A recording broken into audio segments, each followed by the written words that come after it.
Et il témoignait en disant, « Je pensais que ma mère était complètement folle. Je me disais, mais elle ne voit pas mes pupilles, elle ne voit pas que je suis défoncée jusqu'aux cheveux. Mais quoi ?»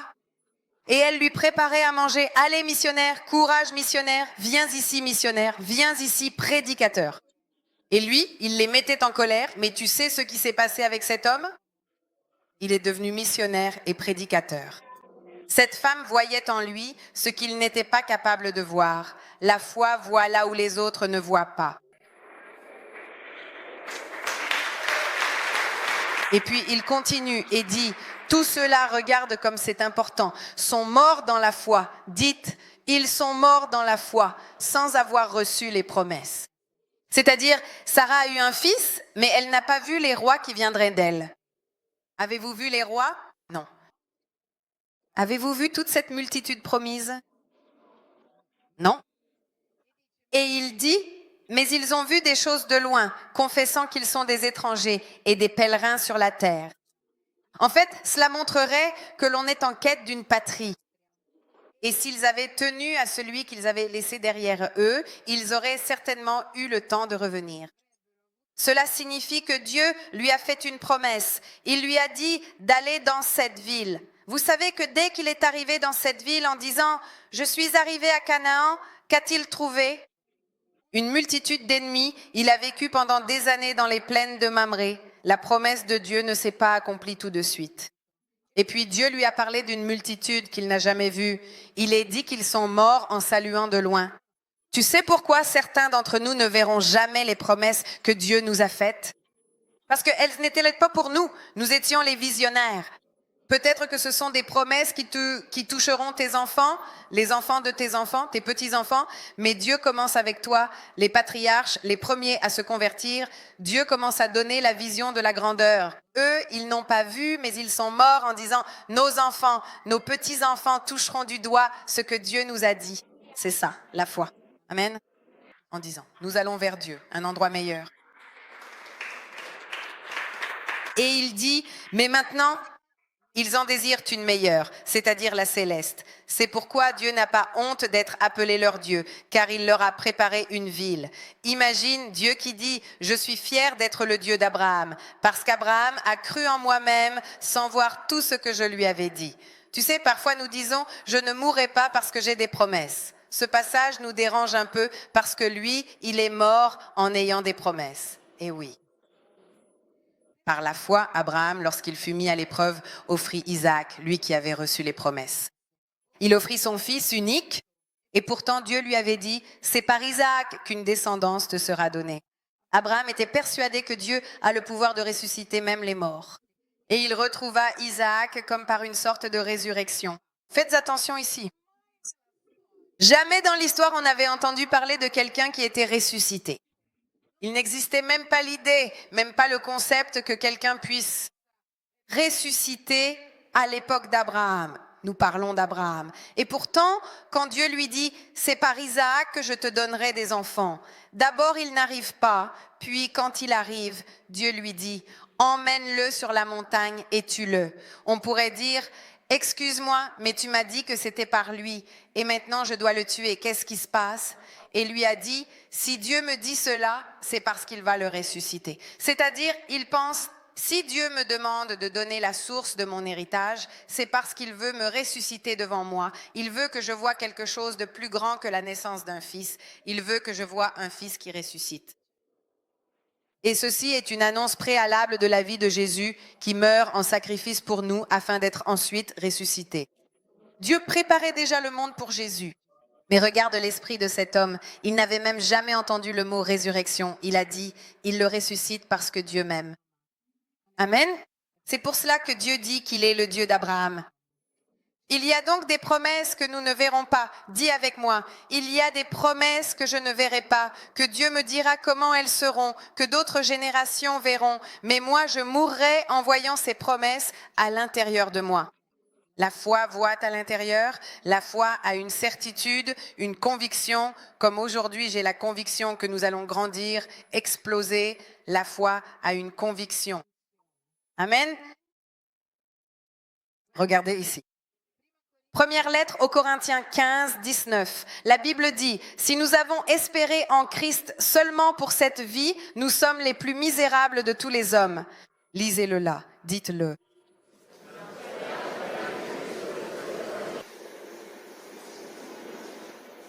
Parce qu'il y a des gens qui veulent la foi seulement pour celle-ci. Il y a des gens qui veulent la foi pour avoir une maison, pour avoir une moto. Et c'est très bien. Dieu est un Dieu qui donne. Mais si la foi est seulement pour cette vie, nous sommes misérables, n'est-ce pas? Nous devons avoir la foi pour cette vie. Nous devons avoir la foi pour les générations à venir. Car la Bible dit que nous serons bénis jusqu'à la 4e génération. Tu dois déjà penser, mes petits-enfants serviront Dieu. Et si Jésus ne revient pas, mes arrière-petits-enfants doivent avoir la foi que Dieu pourvoira pour eux. Tu dois regarder plus loin. Amen. Vous connaissez mes pasteurs? Ce sont des missionnaires en Amazonie. Le père de la pasteure Rebecca était un homme très riche. Il était fermier. Et sa mère était encore bien plus riche que son père. Ils avaient carrément des entreprises qui construisaient des maisons en bois à une époque où cela ne se faisait pas encore. Quand Dieu l'a appelé, il était en train de travailler la terre. Et Dieu lui a dit, bien, tu es heureux, n'est-ce pas, de travailler la terre? Et les gens qui meurent dans le monde entier sans connaître Jésus, qu'est-ce que tu vas faire? Panique. Et il a décidé qu'il voulait devenir missionnaire. À l'époque, le mot mission n'existait même pas. Il est allé voir son pasteur en disant, je veux devenir missionnaire. Et le pasteur lui a répondu, je te bénis, mais je ne sais même pas comment on fait. Ses parents, imaginez, des parents qui pensaient à une vie, à un avenir. Et ils ont répondu ainsi, notre héritage, ce seront nos enfants, pas l'argent. Il a eu 4 enfants, tous missionnaires. Tous les petits-enfants en ont une sacrée bande. Une ribambelle, ils sont tous pasteurs et missionnaires parce qu'il a fait ce choix. Et puis, même si au début, on ne lui a pas donné d'argent, ensuite, les cousins et la famille lui ont donné de l'argent aussi. Et il a déjà laissé de l'argent pour les petits-enfants. Il a acheté des bateaux. Pourquoi? Parce qu'il n'a pas espéré seulement pour cette vie. Amen. Dans Hébreux, allons-y maintenant, Hébreux 11, 20 à 22. Par la foi, Isaac bénit Jacob et Ésaü, même en ce qui concerne les choses à venir. Merci. Celui qui a la foi bénit déjà pour l'avenir. Quand tu as la foi, tu commences, même lorsque ton enfant naît, lorsqu'il grandit, tu commences déjà à prophétiser sur lui, sur elle. Tu seras une femme de Dieu, tu feras ceci pour le Seigneur, tu grandiras. Au lieu de maudire celui qui a la foi bénit. Il y a plein de parents qui disent « Tu ne feras rien dans la vie, tu ne seras rien. Arrête de maudire tes enfants. Ah, mais ils font des erreurs, continue à bénir leur vie, continue à dire du bien. » Et il le dit bien pour ce que vous voyez là-bas, devant vous, et non pour ce que vous voyez ici aujourd'hui. Amen. Et même si cette personne est complètement éloignée de Dieu, commencez à l'appeler et à lui dire « Je te bénis. Tu seras une femme de Dieu, tu seras un homme de Dieu, tu prospéreras. » Et la personne dira, il est impossible qu'il me dise ces choses-là. Mais un jour, il vous remerciera et vous parlera des parents croyants qu'ils ont eus. Amen. Par la foi, Jacob, sur son lit de mort, bénit chacun des fils de Joseph. Et il vénérait, appuyé sur le sommet du bâton. Il ignorait ce qui allait se passer, mais il vénérait déjà Dieu. Seigneur, merci de ce que mes petits-enfants conquéreront le monde. Merci parce que mes petits-enfants accompliront des choses gigantesques. 2 viendront des rois, 2 naîtront des royaumes. Ils seront des leaders. La bénédiction des parents ou d'une autorité spirituelle est très importante. Dites à quel point c'est très important. Par la foi, Joseph, à l'approche de sa mort, fit mention de l'exode des enfants d'Israël et donna des instructions concernant ses ossements. Les amis, regardez la foi de Joseph. Aujourd'hui, nous avons la Bible et tu sais qu'Abraham, pendant 430 ans, ils étaient dans le désert et ensuite, ils seraient revenus dans la terre promise. Joseph ne le savait pas, mais Joseph savait une chose. Notre Dieu nous fera sortir un jour parce qu'il a dit que nous aurions une autre terre. Quand je mourrai, prenez mes os et emmenez-les avec vous hors de cette nation. Quand ils sont arrivés là-bas, ils étaient 70 personnes et après 430 ans, les os de Joseph attendèrent d'être emmenés dans la terre promise. C'est-à-dire qu'il avait déjà vu la libération, même si la libération n'existait pas encore. Il a vu la libération, même si à l'époque de Joseph, il n'était pas esclave. À l'époque de Joseph, ils étaient traités très, très bien. Le père de Joseph a rencontré le Pharaon. Le Pharaon aimait Joseph. Mais même en étant aimé, et alors qu'il n'était pas encore esclave, il a dit, un jour, nous partirons. Et quand nous partirons, emportez toutes mes affaires. La foi voit plus loin. Dites, comment est la foi? Elle voit plus loin, amen. Regarde ce qu'il est dit dans 2 Corinthiens 4, 13. Puisque nous avons le même esprit de foi, selon ce qui est écrit, j'ai cru, c'est pourquoi j'ai parlé. Nous aussi, nous croyons, c'est pourquoi nous parlons. Quand tu crois en quelque chose, tu commences à le générer avec ta bouche. Moi, je commence à générer. Je crois qu'un jour, je serai entrepreneur et j'achèterai toutes les choses. J'achèterai l'université pour Jésus. Je construirai un hôpital. Dieu m'aidera. Je crois que tout cet endroit ici sera à moi un jour parce que je le ferai pour servir le Seigneur, pas parce que je veux grandir. Je servirai le Seigneur de cette manière. Mais aujourd'hui, tu n'es personne. Mais moi, je ne dépends pas seulement d'aujourd'hui. Je vis dans le présent, mais je crois aux promesses de Dieu. Amen. Allons à Moïse, Hébreux 11, 23 à 29. Nous sommes déjà vers la fin. Par la foi, Moïse, à sa naissance, fut caché pendant 3 mois par ses parents. Par la foi, ils virent que l'enfant était beau et ils n'eurent pas peur de l'édit du roi. Par la foi, Moïse, devenu adulte, refusa d'être appelé fils de la fille de Pharaon, préférant souffrir avec le peuple de Dieu plutôt que de jouir des plaisirs éphémères du péché. Les gars, la foi renonce au titre. Restez fidèles à Dieu. Amen. Ah, mais vous réussirez brillamment dans cette entreprise si, dit-il, je préfère être maltraité que de jouir des plaisirs du péché. Ah, mais si vous quittez votre femme et votre mari, vous verrez que je préfère être fidèle à ma femme ou à mon mari plutôt que d'avoir tout ça parce que vous me proposez du sexe. Parce qu'aujourd'hui, dans le monde, à la télévision, dans divers métiers, les gens sont comme ça. Voulez-vous évoluer? Viens au lit avec moi. Désolé, je préfère Dieu. Je préfère ne pas avoir de fonction là-bas. Je préfère honorer ma femme ou honorer mon mari plutôt que de profiter des plaisirs du péché. Celui qui à la fois fait des choix radicaux, dites comment c'est, celui qui à la fois a fait des choix radicaux. Estimant les outrages du Christ comme une richesse plus grande que les trésors de l'Égypte parce qu'il avait les yeux fixés sur la récompense. Par la foi, il quitta l'Égypte sans craindre la colère du roi, car il resta ferme, comme s'il voyait celui qui est invisible.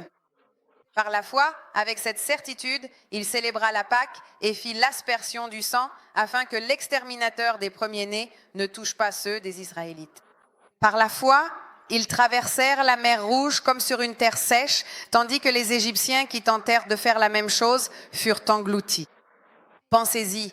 Par la foi, Dieu lui dit d'y aller. Nous lisons cela, nous voyons des films, mais pouvez-vous imaginer quand il regarde cette mer fermée et se dit « Maintenant, c'est le moment d'avoir la foi ». Dans les moments difficiles, il y a des gens qui fuient. Quand tu fuis dans les moments difficiles, tu n'as pas la foi, ou peut-être as-tu une foi superficielle. Ou peut-être as-tu une foi superficielle, parce que dans les moments difficiles, quand on te calomnie, quand on te met la pression, dans les moments de grandes difficultés, c'est là que je t'attends. C'est là que je veux que tu continues à avoir la foi, même quand tout va mal. Il y a aussi des gens qui s'effondrent au premier petit problème, parfois pour des choses ridicules, futiles, inutiles. Ces personnes ne recevront rien de Dieu, ce n'est pas possible. Elles plairont à Dieu parce que c'est par la foi qu'on plaît à Dieu. C'est impossible. Dites-moi comment il est impossible de plaire à Dieu si tu abandonnes au premier problème. Par la foi, Hébreux 11, 30 à 31, les murailles de Jéricho sont tombées après que les Israélites en aient fait le tour pendant 7 jours. Peux-tu imaginer comment nous conquérons la terre? Marche autour, Seigneur, il y a une armée là-bas. Peu importe, celui qui a la foi est capable de faire des choses que la raison ne comprend pas, mais tu le fais quand même. Amen. Si Dieu l'a dit, tu le... Ah, mais si ensuite on me prend pour un fou, ce n'est pas grave. Parce que le résultat, la foi, c'est la certitude, mais ensuite, c'est la démonstration. Dites comment? Il y aura toujours un résultat dans ma foi. Par la foi, Rahab, la prostituée, n'a pas péri avec les incrédules, ayant accueilli les espions avec bienveillance. Hébreux 11, 12, 35. J'aime beaucoup ce passage. Que dirais-je de plus? Maintenant, je veux vous montrer que la foi est aussi une foi qui résiste à la douleur. Ce n'est pas seulement une foi qui reçoit. Car le temps me manquerait pour raconter Gédéon, Barak, Samson, Jephthé, David, Samuel, les prophètes, les trois qui étaient dans la fournaise, nous pouvons ajouter, qui par la foi ont conquis le royaume. Il est dit que celui qui a la foi conquiert le royaume. Par la foi, ils ont pratiqué la justice. Moi, je ferai ce qui est juste, même si personne d'autre ne le fait. Ils ont obtenu l'accomplissement des promesses, ils ont fermé la gueule des lions. C'est-à-dire, par la foi, on dit plutôt mourir, mais je ne renie pas Jésus. Bien des fois, j'ai dit, ils auraient pu dire, d'accord Seigneur, je te renie juste pour ne pas mourir, puis je préfère mourir, mais je mourrai avec la dignité de la foi. Ils ont éteint la violence du feu, ont échappé aux tranchants de l'épée, ont été guéris de maladies, sont devenus forts à la guerre. Alors, pour devenir fort à la guerre, où dois-je être ? Donc la foi ne t'exempte pas de vivre dans la guerre. Amen. La foi, ce n'est pas parce que j'ai la foi qu'il ne m'arrivera jamais rien de mal. Non, mais quand il m'arrive quelque chose, j'ai foi en ma victoire. J'ai fermé la gueule des lions, cela veut dire que d'une certaine manière, j'étais devant eux. Donc la foi peut t'exposer à des moments très difficiles. Et par la foi, parfois, tu seras délivré. Et par la foi, parfois, tu ne seras pas délivré. Amen. Mais la foi continue là. Ils devinrent forts à la guerre, mirent en fuite des armées étrangères. Il y eut des femmes qui retrouvèrent leur mort par la résurrection. D'autres furent, donc certains ont eu la résurrection, d'autres furent torturés parce qu'ils n'acceptèrent pas la délivrance afin d'obtenir une meilleure résurrection. Si tu renonces à ta foi, je ne te tue pas. Tue-moi. Vous avez vu, j'ai publié, mais peut-être avez-vous vu, 21 personnes de la même famille en Syrie ont été massacrées parce qu'elles étaient chrétiennes. Parce qu'ils ont dit, nous mourrons, nous ne renierons pas notre foi. Il y a un livre qui est un livre apocryphe, c'est-à-dire qu'il ne fait pas partie du canon officiel de l'Église, c'est le livre des Maccabées, mais je vous conseille de le lire. Les premiers et deuxièmes livres des Maccabées racontent cette histoire, plus ou moins à l'époque d'Antiochos IV Épiphanes, en 164 avant Jésus-Christ, où il y a une mère avec 7 fils. Qui a déjà lu l'histoire de la mère avec ses 7 fils ? Cette mère avec ses 7 fils se trouve devant un tribunal d'Antiochos IV Épiphanes qui dit ceci. « Si tes fils ne renient pas la foi, je les tuerai un par un devant toi, mère. » Et la mère disait à son fils, « Je t'en prie, ne renie pas Jésus. » Et je ne veux pas raconter comment ils les ont tués, car la description dans le livre est terrible. Et elle continuait à dire, « Mon fils, ce n'est pas grave, ne renie pas Jésus. » Ce n'était pas Jésus, à l'époque c'était Dieu, parce que c'était l'époque des brèves. « Ne renie pas Dieu, ne renie pas Dieu. » Et ils ont tué ces 7 enfants devant elle, puis elle est morte. Tu sais ce que ça veut dire ? Quand tu as la foi, tu sais que la vie va au-delà de ce qu'il y a ici. Tu sais que la vie est bien au-delà de ce qu'il y a seulement ici. Pourquoi est-ce que je vous parle de foi ? Parce que nous avons besoin d'élever notre niveau de foi. Beaucoup disent à la foi, ceux qui se promènent avec le t-shirt, je crois en Jésus. Tu penses que juste parce que tu as un t-shirt, tu crois vraiment en Jésus ? D'autres se promènent en voiture. Jésus est le Seigneur. La seule chose que tu es en train de dire, c'est « je ne suis pas athée, je crois en quelque chose ». Mais simplement dire « je crois en Jésus » et vivre une vie qui n'a rien à voir avec la foi, cela ne veut pas dire que tu es une personne de foi. Cela veut juste dire que tu n'es pas athée. Mais ce n'est pas parce que tu n'es pas athée que tu es croyant. Le croyant est une personne qui vit de façon radicale pour Dieu, qui fait des choix radicaux, qui voit au-delà.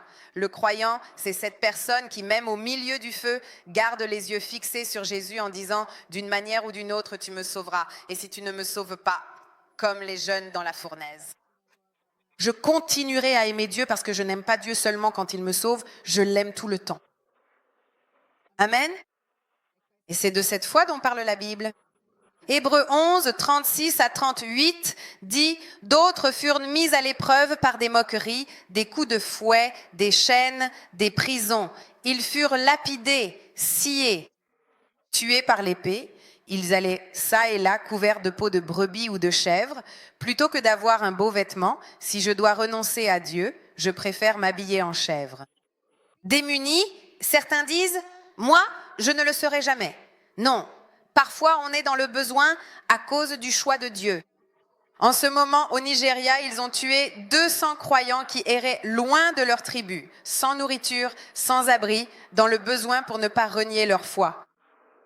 Affligés, maltraités, le monde n'était pas digne d'eux, errant dans les déserts, comme aujourd'hui au Nigeria, dans les montagnes, les grottes de la terre. Mais moi, je ne renonce pas à ma foi, à la vie éternelle. Vous voyez, aujourd'hui, il y a tant de gens qui se tuent au nom de le croyant ne se tue pas au nom de. Ce sont les autres qui nous tuent au nom de.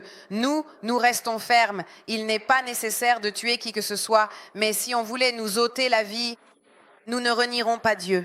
Je crois qu'un jour, cela arrivera sur terre. Ma question est, si cela arrivait ici aujourd'hui, combien d'entre nous resteraient ? Si je te dis, si tu restes, je te prends ta maison, tes vêtements, j'emmène tes enfants. Combien resteraient ? Parce que c'est ça la question de la foi. Hébreux 11, 39 à 40, pour conclure, dit « Tous ceux-là, bien qu'ayant reçu un bon témoignage grâce à leur foi, n'obtinrent pas ce qui avait été promis, car Dieu avait prévu pour nous quelque chose de meilleur, afin qu'ils ne parviennent pas à la perfection sans nous. » Regarde quelle merveille. Reviens là, au chapitre 12, là où nous avons commencé. Le chapitre 12, verset 1 dira « Nous aussi donc, puisque nous sommes entourés d'une si grande nuée de témoins, tout cela, Enoch, Abraham, Moïse, Sarah, David, les martyrs, les réformateurs, les révolutionnaires, c'est-à-dire que tu as des exemples tout autour de toi. » Et il dit « Déposons donc tout fardeau du péché, parce que parfois, Dieu te demande de laisser quelque chose et toi, tu es là à souffrir. Ah, je ne sais pas si je peux jeûner un jour. » Il est en train de dire, regarde les gens autour de toi, ton ADN. C'est ça, la plus grande des mensonges du diable, c'est de dire que tu es faible, que tu ne vaux rien. Qui est Jésus-Christ ? C'est une personne qui a la peau dure. Ton ADN n'est pas celui d'un faible qui plie au premier problème. Ton ADN est celui de gens qui, face à un problème, l'affrontent. L'ADN des enfants de Dieu est un ADN de personnes qui affrontent, qui ne fuient pas. Amen. Celui qui fuit n'a rien compris de Dieu parce que nous sommes ceux qui affrontent les lions. Et là, dans le dernier passage, il est dit ainsi, merci. Ont-ils eu un bon témoignage, oui ou non? Excellent. Mais je n'ai toujours pas obtenu ce qui m'a été promis. Qu'a dit Dieu? Attendez, une autre génération vous rejoint. Cette génération croira et par Jésus-Christ, elle se joindra à vous. Dieu dit qu'ils avaient un témoignage formidable, mais qu'il attendait Jésus pour que nous puissions tous nous unir dans la perfection du sacrifice du Christ. Il y a des gens là-bas, mais il y en a aussi aujourd'hui. Amen. Nous devons l'être. Voulez-vous changer l'histoire de votre nation? Parce que maintenant, on les écoute, l'islam arrive, ils viennent ici et disent ce qu'ils veulent. Sais-tu pourquoi? Parce que vous n'ouvrez pas la bouche. Eux, ils ouvrent la bouche. Ils arrivent dans ta terre, dans ta ville et dessinent ce qu'ils veulent. Et ils parlent avec arrogance. Et nous avons peur de dire à notre voisin que nous sommes croyants. Nous devons changer cela parce que nous avons le Christ en nous. Peut-être que tu ne le sais pas, mais il y a une dynamite en toi. La Bible dit qu'il y a un dynamis en nous. Amen. Il y a une puissance. Éphésiens 3 dit, 3:20 dira que Dieu fera bien plus que ce que nous demandons ou pensons par une puissance qui habite en nous. Ce mot puissance, c'est dynamis. Il existe une dynamite. Ce n'est pas quelque chose que tu mets de l'extérieur, c'est en toi. Nous n'avons pas besoin de nous armer d'une dynamite. Nous avons une dynamite de foi et il dit, je te donnerai plus que ce que tu as demandé ou pensé par une puissance qui habite là-dedans. Mais au lieu de cela, nous pensons qu'ici, dedans, il n'y a que nous ne valons rien, nous sommes des erreurs. Je ne dis pas que nous n'avons pas de défauts ni de faiblesses humaines, mais ce que je veux te dire, c'est que Christ en toi est plus grand que tout cela. Tu dois avoir la conscience de la foi, la conscience de qui est Dieu en toi. Si seulement tu crois que Dieu en toi peut accomplir le surnaturel, tu conquerras vraiment des royaumes. Par la foi, ils ont conquis des nations. Peut-être par la foi ensemble, peut-être pas. Bien sûr, nous conquérons des nations, nous fonderons des églises, nous ouvrirons dans d'autres pays, peut-être là où vit ta famille, peut-être que Dieu t'a amené en Italie pour que tu grandisses dans la foi et que tu puisses proclamer la foi sur ta maison et sur ta famille que tu as laissée ailleurs, qui ne croient pas. Toi, par la foi, tu dois continuer à croire que cette puissance qui est en toi, Christ en nous, il n'y a rien d'impossible pour ceux qui croient. Amen. C'est ce peuple que Dieu est en train de lever. C'est ce peuple que je veux voir comme les premiers croyants, forts comme eux, fermes comme eux au nom de Jésus. Et ma question est, mais au test de la foi, quelle note te donnes-tu? Il n'est pas nécessaire de me le dire, mets-le simplement dans ta tête. Je déclare même si je ne vois pas. Est-ce que je condamne le monde ou est-ce que je partage avec le monde? Quand tout va mal, est-ce que je reste ferme? Même quand on m'insulte, est-ce que je reste ferme? Même quand on parle mal de moi, est-ce que je reste ferme ou est-ce que je fuis? Quand il m'arrive quelque chose, un problème personnel, qu'est-ce que je fais? Je reste ou je fuis? Est-ce que je parle mal ou est-ce que je fuis? Est-ce que je veux me venger? Ou bien au contraire, je confronte et je veux seulement que la justice de Dieu soit faite? Comment est-ce? Pour avoir de belles choses, suis-je prête à faire n'importe quel compromis au travail ou bien est-ce que je préfère vivre avec moins mais vivre de manière intègre, pure, sainte? Les gens peuvent me fréquenter, peuvent regarder mon compte en banque, peuvent regarder mes impôts. J'ai une vie ouverte et s'ils font n'importe quelle enquête, ils ne trouveront rien. J'ai presque peur qu'ils fassent une petite enquête sur ma vie. Comment c'est? Parce qu'une personne de foi est une personne qui vit au-delà des circonstances, au-delà du monde. Amen. Fais ton test, donne-toi une note et grandis. Parce que nous pouvons tous grandir. Amen. Peut-être que tu dis, ce test, je ne l'ai pas réussi. Mais que faire lorsqu'on échoue à un examen? Je vais soit abandonner mes études, soit travailler encore plus dur et obtenir de bons résultats, car c'est mon examen à ce moment de ma vie. Amen. Amen. Amen. Levez-vous, gens de foi, gens merveilleux, gens qui croyaient en ce que Dieu a prévu pour vous. Des personnes qui cheminent selon le dessein de Dieu pour vous. Regardez, nous avons ici cette femme, mon héroïne de la foi, que vous voyez ici en train de servir dans l'équipe d'accueil. Une entrepreneure, elle n'est pas née en Italie, mais Dieu a mis cela dans son cœur. Peut-être que c'est un message, non? Raconte un peu comment ça s'est passé. Je vais raconter rapidement parce que je ne veux pas être en retard. C'est vrai, ici j'ai reçu une promesse pendant toute la période du Covid et je l'ai mise en pratique. Je peux dire merci à Dieu parce que il y a une semaine, nous avons signé pour le 4e magasin. Nous avons 4 entreprises et les 4 tiennent debout. Je sais que Dieu peut faire encore plus. Il y a une grande promesse. Pendant que j'étais là-bas, je sais que nous sommes placés ici pour pouvoir atteindre ces 5000. Nous y arriverons. Nous sommes des instruments pour pouvoir aider à ce réveil en Italie. Je le crois. Oh les gars, c'est bien Pieve Emanuele, n'est-ce pas? Elle a reçu la parole de Dieu pour l'entrepreneuriat. Quand Dieu l'a donné à l'Église, il a dit d'investir. Certains ont investi, d'autres non. Elle a dit, moi j'y vais. Je lui ai dit, tu prendras possession de toute la ville. Oh les gars, maintenant tout le centre, c'est Pieve, n'est-ce pas? Elle est en train de prendre le supermarché, les magasins, les magasins, les magasins. Même le maire l'appelle. Tu te demandes comment elle fait? Elle n'est même pas née en Italie. Beaucoup sont nés ici et se demandent encore, qu'est-ce que je vais faire? La foi va chercher, la foi va au-delà.